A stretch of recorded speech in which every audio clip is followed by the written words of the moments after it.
Hi guys, Tristan here from Pain Free Fitness, and in this video I want to talk about running economy or running efficiency, and in particular 3 key things that I see in clinic with my runners.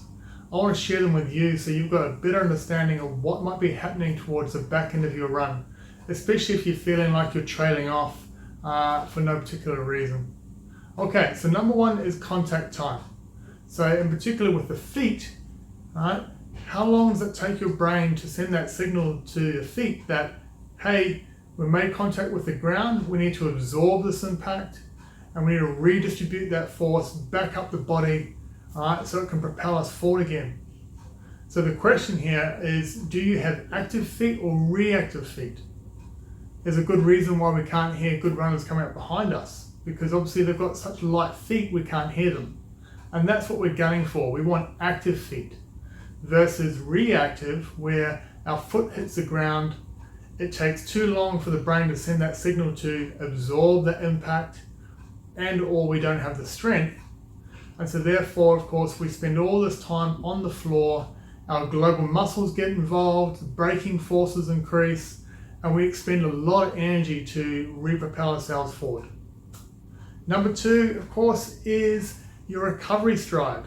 So once our back leg hits toe off and we start lifting the back leg off the ground, how active is our hamstring? So does the brain send a sharp message to our hamstring to contract and pull that hamstring through, or of course that leg through?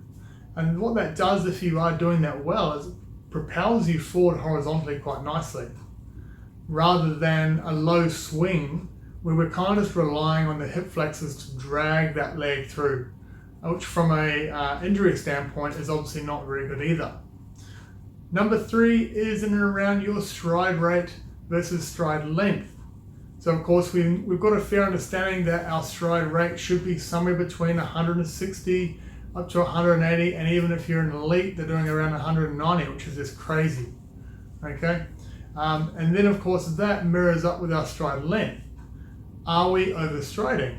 So typically for most clients I see, if they've got a low stride count, then of course they are overstriding. And what happens with this is, of course, is that there's too much braking force.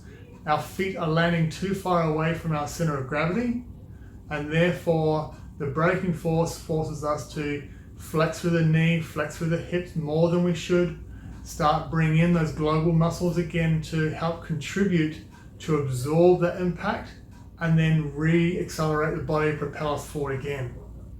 Right. If we have our feet close to our center of gravity, we minimize that braking force, our stride rate picks up, and of course we are more efficient and more economical in our running gait.